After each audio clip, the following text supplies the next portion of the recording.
Steve Blight, J.Racenstein, got ClearView 200. This is an interesting product because it's a baby wipe. So you've got a bunch of sheets in here, 50 wipes. All right. Each individual sheet can go to as much as a 3x3 pane. If it's really heavy accumulation of hard water, perhaps only the bottom portion of the pane of glass. We've had great success with these wipes cleaning off bathroom shower doors, the lower part of the glass that gets the sprinklers on it, precipitation that comes down from the top.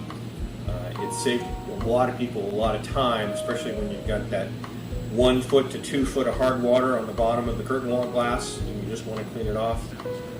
We've had several jobs that came in at less than half the amount of time of the other product that they were contemplating. So it is an acid, and you do want to test it first to make sure it isn't harming the glass with a 10-inch haze or harming you. So do personal protection, eyewear, glove up.